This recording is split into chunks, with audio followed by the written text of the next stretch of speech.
जय हिंद। मैं Ramakant Sharma, Gwalior institute of learning GS classes से। हम लोग बात कर रहे हैं आज वायु दाब पेटी। एक बड़ा सेंसिटिव टॉपिक है भूगोल का। ये वायु दाब पेटियां होती क्या हैं, कैसे निर्मित होती हैं, क्या होता है, थोड़ा हम लोग देखते हैं। सबसे पहले यदि हम लोग बात करें वायु की, तो वायु होती है स्थिर अवस्था। जब उस वायु पर एक प्रेशर काम करता है तो वह प्रवाह होने लगती है, और जब वो प्रवाह होती है तो वह कहलाती है पवन। अब हम लोग देखते हैं वायु दो मात्रा में होगी, यानी कि एक तो होगी अधिक मात्रा में और एक होगी कम मात्रा में। अब जो अधिक मात्रा में होगी उसको हम लोग बोलेंगे उच्च, और जो कम मात्रा में होगी उसको हम लोग बोलेंगे निम्न। यानी कि दो प्रकार की वायु दाब पेटियां बनेगी। एक तो बनेगी उच्च वायु दाब पेटी और एक बनेगी निम्न वायु दाब पेटी। तो जहां पर पवन या वायु की मात्रा अधिक होगी, उसका प्रेशर अधिक होगा, वहां उच्च वायु दाब पेटी बनेगी। और जहां प्रेशर कम होगा, वायु कम होगी, वह निम्न वायु दाब पेटी बनेगी। सबसे पहले हमें यह समझना है, अधिक वायु उच्च वायु दाब पेटी बनाती है, कम वायु को निम्न वायु दाब पेटी बनाती है। अब हम लोग इधर थोड़ा समझ लेंगे। हमारी पृथ्वी पर कुल वायु दाब पेटियां 7 हैं। उसमें आप लोग देखेंगे हमेशा पवन जो होती है वह उच्च वायु दाब से निम्न वायु दाब की ओर चलती है। इसको हम लोग अभी पवन पढ़ाएंगे नेक्स्ट वीडियो में, उसमें क्लियर होगा। अब हम लोग देख लेते हैं हमारे यहाँ पर वायु दाब पेटी। सबसे पहले ये जो डॉटेड लाइन आप देख रहे हैं, ये डॉटेड लाइन भूमध्य रेखा है, विषुवत रेखा है। जैसा कि हम लोग पहले पढ़े हैं कि इस क्षेत्र में सूर्य लंबवत कार्य करता है और सूर्य की लंबवत किरणें पड़ने से तापमान उच्च रहता है। जब यह तापमान उच्च रहता है तो यहाँ पर जो वायु होती है वह बड़ी हल्की वायु होती है, क्योंकि वह गर्म होने पर ऊपर उठने लगती है। आप लोग देखे होंगे केमिस्ट्री में कि जब हम किसी को गर्म करते हैं तो उसके अणु एक दूसरे से दूर खिसकने लगते हैं, फैलने लगते हैं। तो यहाँ पर वायु कम होती है और इसलिए हम लोग इसको बोलते हैं उष्णकटिबंधीय निम्न वायु दाब पेटी। ये 10 डिग्री ऊपर और 10 डिग्री नीचे के मध्य में उष्णकटिबंधीय वायु दाब पेटी कहलाती है।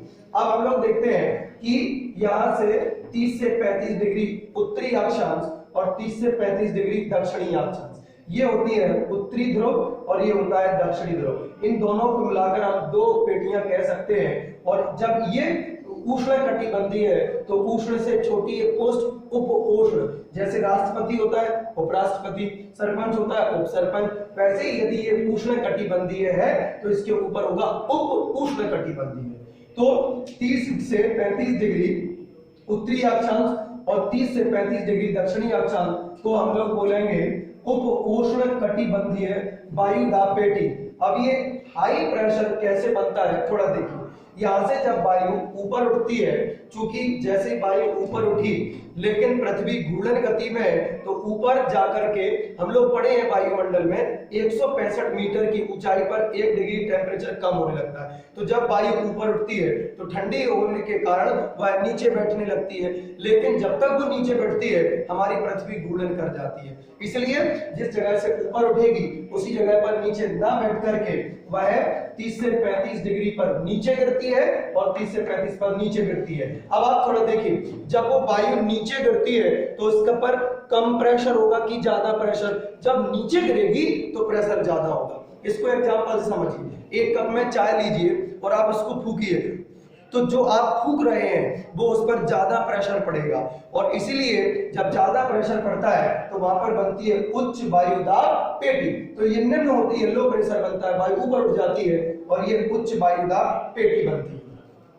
यहाँ की हम एक घटना देखेंगे दक्षिण में, इसको अश्व अक्षांश के क्यों कहते हैं। मध्यकाल में यहाँ पर क्या हुआ था, एक व्यक्ति नाव में बहुत सारे घोड़े लेकर के जा रहा था, लेकिन क्या हुआ, जैसे ही वह व्यक्ति यहाँ पर पहुंचा, जैसे ही वो व्यक्ति यहाँ पर पहुंचा तो जो जलाशय था उसका पानी बहुत ज्यादा उछलने लगा और उसकी नाव डगमगाने लगी। इसने घास फूस वहीं फेंक दिया, मतलब घोड़े भी उसमें फेंकने लगा जलाशय में। जब ये घोड़े फेंकता गया बहुत ज्यादा डगमगाने लगी, ये लौट के वापस आया। जैसे ये यहाँ पर निकल आया, इसने कहा बच गया, नहीं तो आज मैं मर जाता। इसको ये नहीं पता था कि यहाँ पर हाई प्रेशर काम करेगा इसलिए पानी हिलता है, लेकिन वो समझ रहा था कि उसमें घोड़े ज्यादा है इसलिए पानी हिल रहा है, तो इसलिए सभी घोड़े उसने वहीं पर फेंक दिए थे।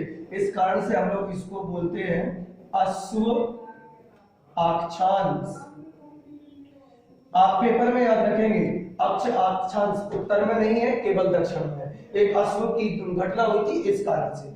उसके बाद अब हम लोग देखते हैं कि ये वाली जो है लो प्रेशर कैसे बनती है।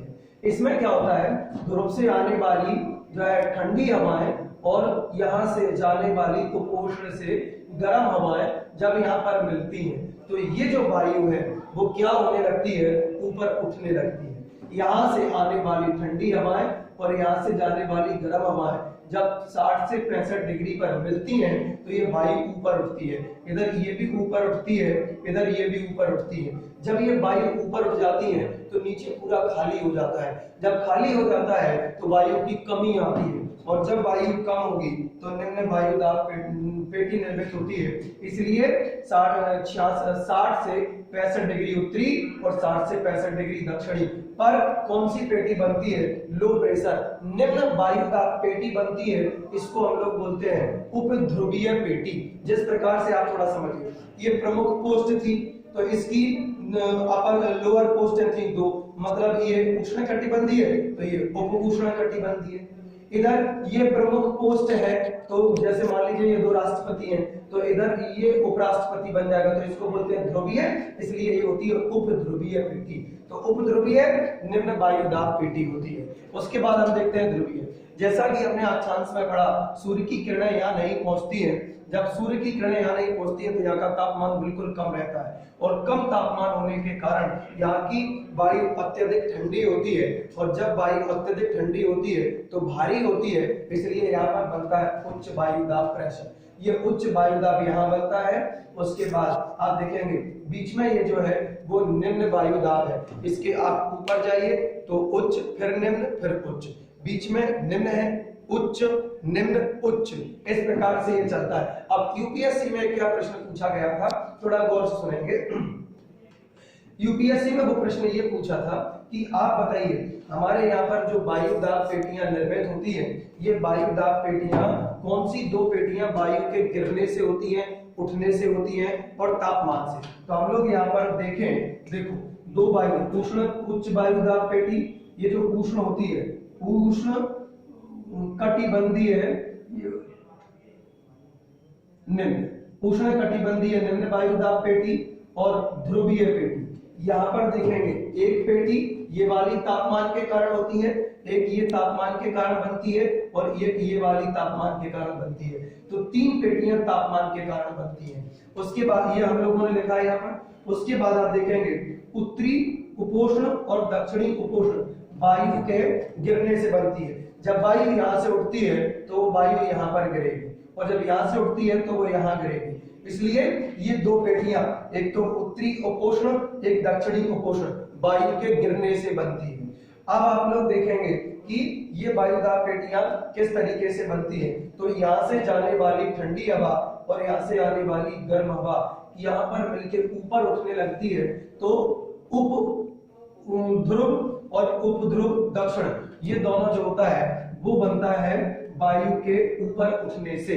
तो इस प्रकार से टोटल कितनी पेटियां हैं, 7 पेटियां। आप याद रखेंगे बीच वाली ये निम्न पेटी है, इसके बाद फिर उच्च, निम्न और उच्च, इसके बाद फिर उच्च, निम्न और उच्च। 1 2 3 4 5 6 7 या 3 और 3 6 और 1 7। वायु प्रेशर को हम बोलते हैं जहां पर प्रेशर काम कर रहा हो। जैसे चलती हुई कार में से सर बाहर निकालेंगे तो प्रेशर बहुत ज्यादा काम करेगा, उसको हम लोग बोलते हैं वायुदाब पेटियां। जहां प्रेशर ज्यादा होगा उच्च वायुदाब, प्रेशर कम होगा निम्न वायुदाब। Thank you.